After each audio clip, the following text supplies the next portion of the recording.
While the biggest stars arrived at the 2026 World Cup with millions of followers and sponsorship deals worth more than the economies of small nations, one goalkeeper arrived with almost nobody paying attention.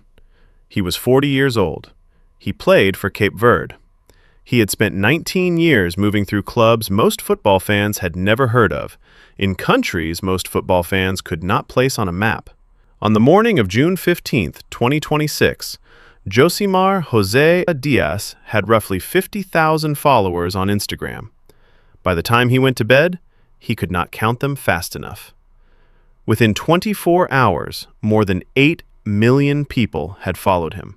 8 million. For a man who had spent nearly 2 decades in professional football without the world noticing, the entire planet suddenly wanted to know one thing. Who is Vozinha? And how did a 40-year-old goalkeeper from one of football's smallest nations become the biggest story at the biggest World Cup ever held? To understand that, you have to go back to the beginning. Not to a famous academy, or a wealthy family, or a city where scouts line the touchlines looking for the next prodigy. You have to go to Mindelo. Mindelo is a port town of about 70,000 people on the island of São Vicente in Cape Verde, a volcanic archipelago of 10 islands scattered in the Atlantic Ocean, roughly 400 miles off the west coast of Africa. The total population of the entire country is around 530,000 people. For perspective, that is smaller than the crowd capacity of 20 Premier League stadiums combined. Cape Verde does not produce football superstars. There are no billion-dollar academies. There is no domestic league that attracts global attention. When young boys in Mindelo dream of football, they dream of something that the rest of the world considers almost impossible: representing your country at a World Cup. Cape Verde had never done it. It was here, in Mindelo, that Josimar José Évora Dias was born on June 3, 1986. His father was in the military. His mother worked long hours. The boy spent much of his childhood with his grandparents, and from that relationship came the nickname that would follow him for the rest of his life: Vozinha, Little Granny. It was an affectionate family name, the kind of thing you might expect a child to leave behind once he grew up. But Vozinha never did. He wore it on his jersey. He carried it through every club, every country, every match. The name his grandparents gave him became the name the world would learn. There is another detail about his name that tells you something about the world Vozinha came from. His father wanted to name him Valdano, after Jorge Valdano, the Argentine striker who played for Real Madrid. The authorities would not allow it. In Cape Verde, foreign names were sometimes rejected by the civil registry. So the boy who was nearly named after a World Cup-winning striker was given a different name entirely. The irony would take 40 years to reveal itself. As a boy, Vozinha did not start as a goalkeeper. He wanted to be a striker. But somewhere along the way, he found himself between the posts, and something clicked. Goalkeeping suited him. The patience, the reading of the game, the long stretches of calm followed by sudden, explosive moments of consequence. It was a position that rewarded experience more than any other on the pitch. That would turn out to matter more than anyone could have known. Vozinha did not turn professional until he was 21. He began his career at Batuque FC, a local club in Cape Verde, in 2007. To put that date in context, 2007 was the year Lamine Yamal was born. The same Lamine Yamal who would, 19 years later, come off the bench for Spain in a World Cup match and fail to score against a goalkeeper who had been playing professional football since before the young winger drew his first breath. From Batuque, Vozinha moved to CS Mindelense, another Cape Verdean club. There were no headlines, no transfer fees making the news, no agents fielding calls from elite European clubs. This was a man building a career one step at a time, in places where football does not generate wealth or fame. And then came the journey that would define his professional life. From Cape Verde to Angola, where he joined Progresso. From Angola to Moldova, where he played for Zimbru Chisinau. From Moldova to Portugal, where he joined Gil Vicente. From Portugal to Cyprus, where he played for AEL Limassol. From Cyprus to Slovakia, where he joined AS Trenchin, and then back to Portugal, where he signed with Chaves in the second division. Read that list again. Cape Verde, Angola, Moldova, Portugal, Cyprus, Slovakia, Portugal again. 7 countries. At least 8 clubs over 19 years. 1 trophy in his entire career, the Cypriot Cup with AEL Limassol in 2019. This is not the career of a man chasing glory. This is the career of a man who simply refused to stop playing football. Every contract was another year. Every move to a new country was another bet on himself. Every time a reasonable person might have said the journey was over, Vozinha packed his bags and found another club willing to give him a chance. Most professional footballers retire by their mid-30s. The elite players finish with trophies, testimonials, and punditry contracts. The rest simply fade away, replaced by younger, faster, cheaper alternatives. The football industry is ruthless about age. It discards experienced players with the same efficiency that it discards injured ones. Vozinha did not follow that script. By the time he reached 40, he was still playing, still training, still competing. And in September 2012, at the age of 26, he had earned something that would anchor the rest of his career: a call-up to the Cape Verde national team.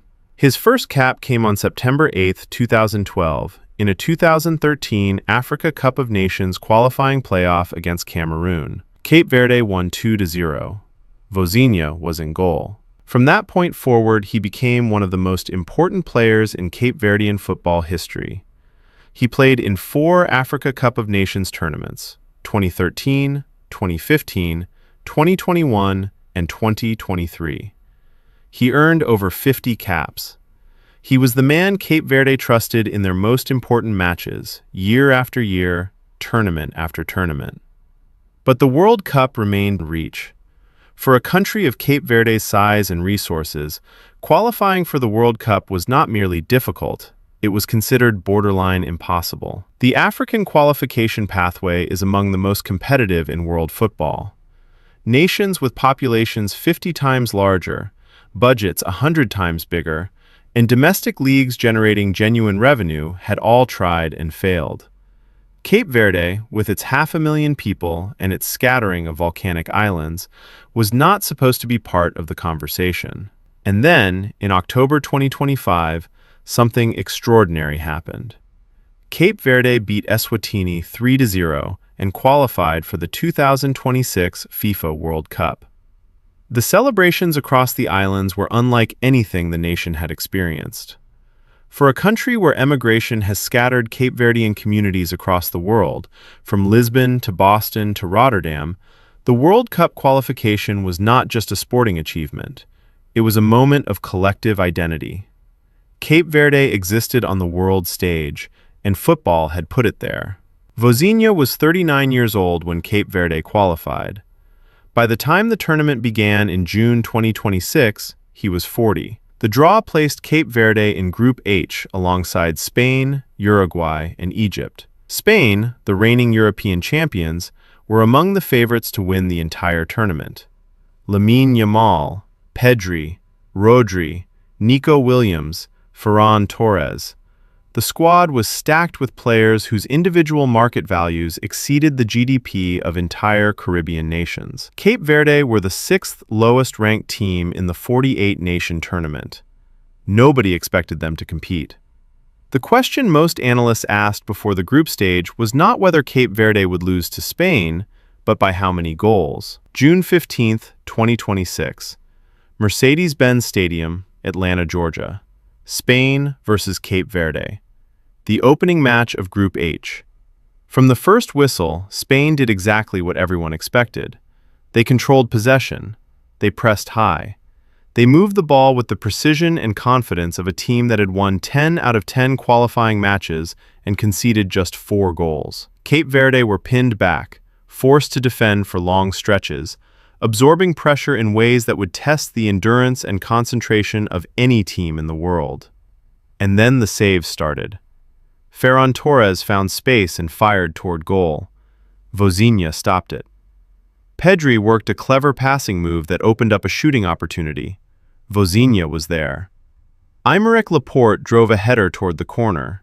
Vozinha read it and pushed it away. Save after save after save. The longer the match went on, the more it became clear that something special was happening. Spain had 27 shots. 27. In most matches at this level, that volume of shooting produces 3 or 4 goals. Against Vozinha, it produced 0. He made 7 saves on target, 7 shots that were heading for the goal. 7 times Vozinha got his body, his hands, his instincts in the way. He also recorded 68 touches of the ball, the highest of any player on either team. The 40-year-old goalkeeper had more involvement in the match than any of Spain's superstars. The second half brought Lamine Yamal off the bench. The 18-year-old wonder kid, one of the most exciting talents in world football, entered the match expecting to unlock the Cape Verdean defense. He could not. The defense held. Vozinha held. Everything held. When the final whistle blew, the scoreboard read Spain 0, Cape Verde 0. 0-0. Cape Verde, in their first ever World Cup match, in the debut of their nation on football's greatest stage, had held the European champions scoreless. Vozinha collapsed near his goal and wept. His teammates rushed to embrace him. The small contingent of Cape Verdean fans in the stadium erupted. The world, watching on television and on their phones, tried to process what had just happened. Vozinha was named player of the match. When reporters asked him about the honor, he deflected immediately, saying the entire team deserved the award. That response alone told millions of people everything they needed to know about the kind of man they were watching. But then came the moment that turned a remarkable football story into something much larger. In the post-match interview, Vozinha was asked about his emotions. He broke down. Through tears, he explained that his mother, Ana Candida Évora, had been unable to attend the match. She was still in Cape Verde. She could not get a visa to enter the United States. The bond payment required for citizens of Cape Verde, part of a broader policy affecting nationals from 50 countries, was up to $15,000. His family could not afford it. The biggest moment of his career, the biggest moment in the history of Cape Verdean football, and his mother was watching on television thousands of miles away. She didn't manage to be here because of the visa, Vozinha told reporters. The money we have to pay for the visa, we didn't manage on time, and I would like her to be here. That interview went viral. Not because of the football, because of the humanity. Within hours, House Democratic leader Hakeem Jeffries, who is of Cape Verdean ancestry himself, contacted Secretary of State Marco Rubio. Jeffries asked the State Department to do everything in their power to ensure Vozinha's mother could attend her son's next match. The response was swift. Ana Candida Évora's visa was approved. All fees were waived. Travel arrangements were made. Vozinha and his mother would be reunited in Miami for Cape Verde's second group match against Uruguay on Sunday, June 22nd at Hard Rock Stadium. A congressman, a secretary of state, an entire government apparatus mobilized because a 40-year-old goalkeeper cried on camera about missing his mother. That is not a football story. That is a human story that happened to take place on a football pitch. Meanwhile, the numbers on Vozinha's phone were doing something that defied comprehension. On the morning of the Spain match, he had approximately 50,000 Instagram followers. Within hours, that number surpassed 1 million. Then 2 million. He posted about it when the count hit 1.9 million, clearly stunned by what was happening. By the next morning, the number had climbed past 8 million and was still rising. 8 million followers. For a goalkeeper who plays in the Portuguese second division. For a man who had spent 19 years building a career in countries where the stadiums rarely held more than a few thousand people. The entire population of Cape Verde is 530,000. Vozinha's Instagram following grew to more than 15 times the population of his country in a single day. Global media scrambled to tell his story. ESPN, the BBC, Al Jazeera, CNN, The Washington Post, NPR. Every major news organization in the world dedicated coverage to the same question. Who is this man? The answer was simple, and that was exactly why the world connected with him. Vozinha was not a superstar who had been hiding in obscurity.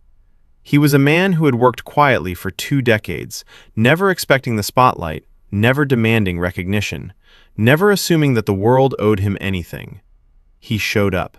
He trained. He moved to whatever country would have him. He played for whatever club believed in him, and he never stopped. At an age when most footballers have long since retired, when pundits would have called his career finished, when the reasonable and rational thing to do was accept that the biggest stages had passed him by, Vozinha was standing in goal at a World Cup, denying the European champions and making the entire planet cry alongside him. There is a reason this story resonated so deeply with millions of people who have never watched a Cape Verdean football match and probably never will. It is because most people have been told, at some point in their lives, that they are too old, too late, too far behind, that the window has closed, that the opportunity has passed, that the dream was beautiful but ultimately unrealistic. Vozinha's story is proof that those voices are not always right. His success did not arrive when the scouting algorithms said it should.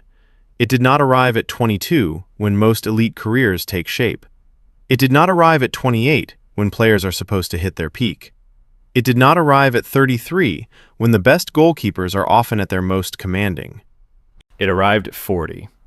After 19 years of professional football across 7 countries, after more than 50 international caps, after 4 Africa Cup of Nations tournaments that the world barely noticed, after a career of mileage and persistence that would have broken most players long before this point, the world finally looked. Not because he demanded attention, because he earned it. Football has a way of producing these moments. The moments that remind us the sport is not just about the transfer fees and the social media empires and the sponsorship portfolios. It is about a man standing in goal at the age of 40, stopping everything that comes his way, collapsing in tears at the final whistle, and then telling the world that the only thing missing was his mother. For nearly 20 years, Josimar José Évora Dias worked in silence. No cameras, no headlines, no worldwide fame. He played in Cape Verde, he played in Angola, he played in Moldova, he played in Portugal, he played in Cyprus, he played in Slovakia, he came back to Portugal. And then he went to a World Cup. On a Monday night in Atlanta, the entire football world finally noticed. Not because he was the youngest, not because he was the most expensive, not because he played for a footballing superpower, but because he never stopped. And sometimes, the victories that mean the most are the ones that arrive when the world has stopped expecting them. Somewhere in Mindelo, on a small volcanic island in the Atlantic, a grandmother once gave a boy a nickname. 40 years later, 8 million people know it by heart.